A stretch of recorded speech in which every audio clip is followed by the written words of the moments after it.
El mausoleo se levantó a las afueras de Roma, en la Vía Nomentana, adosado a la basílica, hoy ruinas arqueológicas que erigió al mismo tiempo el emperador Constantino en honor a Santa Inés, la mártir romana que fue enterrada en las catacumbas que se abren bajo su subsuelo.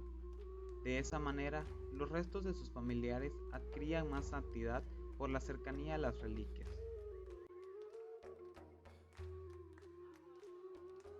Historia.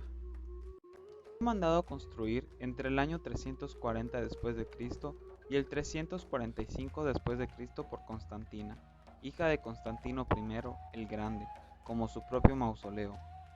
Se sitúa al abrigo de la Basílica Constantiniana, junto a la sepultura de Santa Inés, de la que Constantina era una devota. Aquí fueron sepultadas bien Constantina y su hermana Helena. El edificio fue llamado de Santa Constanta, cuando Constantina llegó a ser venerada como santa. El mausoleo, como la basílica, hoy en ruinas, que estaba situado a su derecha, fue de propiedad imperial y no eclesiástica, y después de haber sido usado como baptisterio de la Basílica de Santa Inés extramuros, llegó a ser iglesia autónoma en 1254 por voluntad del Papa Alejandro IV.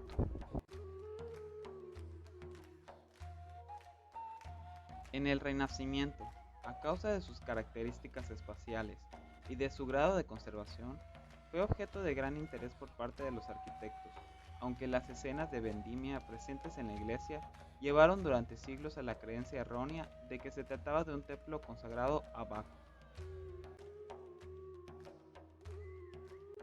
El edificio introduce motivos de la arquitectura paleocristiana, aunque también representa la fase final de la arquitectura romana tardoantigua.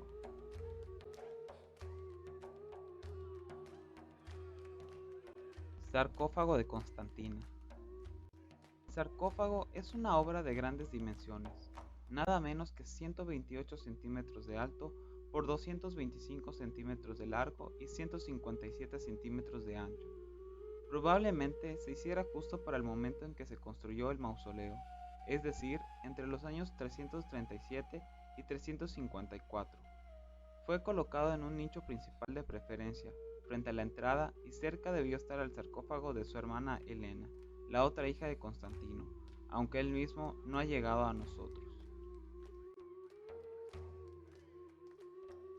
La estructura del sarcófago es muy simple. Una losa monolítica de cubierta a cuatro aguas con un tramo vertical a modo de friso, que se decora con guirnaldas y bustos. El de la cara principal podría ser el idealizado de Constantina, y una caja, también monolítica, sobre podium simple y cuatro caras labradas con relieves alusivos a los trabajos de la vendimia, que realizan unos amorcillos entre los sarmientos y zarcillos de las viñas. Las plantas forman espirales complejas que enmarcan las escenas y que sirven para rellenar el formato. Arquitectura. En la planta observamos una disposición circular que impone por tanto un modelo centralizado. El primer anillo viene dado por un peristilo o deambulatorio abierto, que queda interrumpido en la parte inferior por la presencia de un pórtico alargado y cerrado a modo de porche, y cubierto con bóveda de cañón. En él se hallaba al parecer el sarcófago pórfido de la princesa.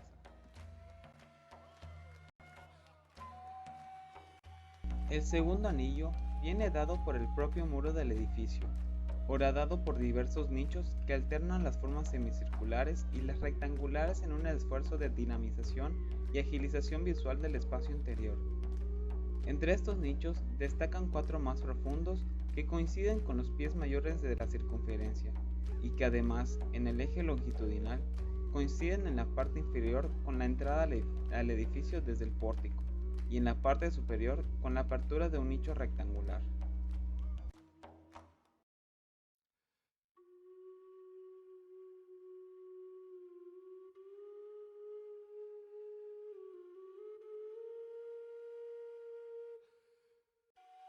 El grueso de la construcción está realizado en ladrillo, aprovechándose materiales de otros edificios romanos para la ejecución de las partes más relevantes. lo que vendrá a probar la decadencia en que había caído la casa imperial y los propios oficios artísticos.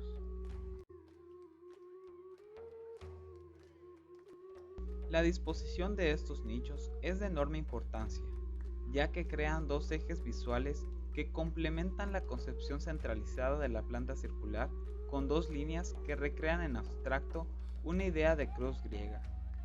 De esta forma se vuelven a mezclar, como ocurría en Oriente, los planteamientos centralizados y longitudinales del edificio. El último anillo refuerza esta idea basilical, ya que viene dado por un nuevo deambulatorio, separado del centro del edificio por columnas pareadas que vienen a simular la separación entre naves de las plantas basilicales. Este deambulatorio se cubre con bóveda de cañón y se abre el cuerpo central por medio de 12 arcos de medio punto, cuyos soportes vendrían dados por la utilización de basas clásicas, fustes de mármol, capiteles compuestos y amplios entablamentos que peraltan los arcos. Finalmente, la parte central se cubre con una gran cúpula de media naranja o hemisférica, en cuyo arranque se abren 12 ventanas en arco de medio punto, que permiten concentrar la luz en esa zona principal. Toda esta formulación arquitectónica, sobre todo en lo referente a la alternancia de ejes visuales y a la combinación de modelos centralizados y longitudinales en las plantas, influirá en gran medida en otros estilos arquitectónicos posteriores. La decoración de mosaicos del mausoleo.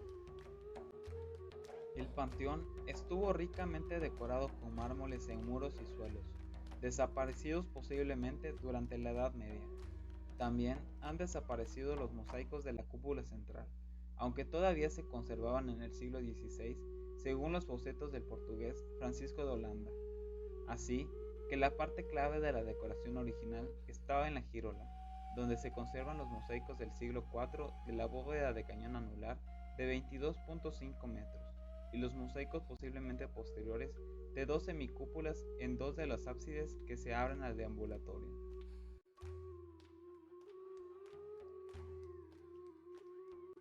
Los mosaicos de las ábsides. Los mosaicos de las ábsides de Santa Constanza probablemente no sean del mismo siglo IV en que se erigió el edificio. Aún así, son ejemplos muy antiguos del arte cristiano en mosaicos comparables a los del mausoleo de Gala Placidia del siglo V en Rávena. Ambos muestran a un Cristo que actúa a modo de emperador romano, recibiendo u otorgando el poder o la ley. En uno de ellos, probablemente el más antiguo, se le muestra con Pedro y Pablo, junto con unas cuantas ovejas. Los mosaicos del deambulatorio. Los mosaicos de las bóvedas de la girola contrastan brutalmente con los de los ábsides por su temática pagana, más parecieran decoraciones palaciegas de la época. Las columnas delimitan espacios de forma trapezoidal, que reciben la decoración con motivos que se repiten igual en los espacios extremos opuestos, con la excepción del panel situado en la entrada, al que le corresponde en el lado opuesto la linterna de la torre del deambulatorio que vemos debajo. Mosaicos recuerdan patrones decorativos de suelo. Muchos de los motivos utilizados son comparables con pisos de mosaicos africanos. El resultado es de gran belleza.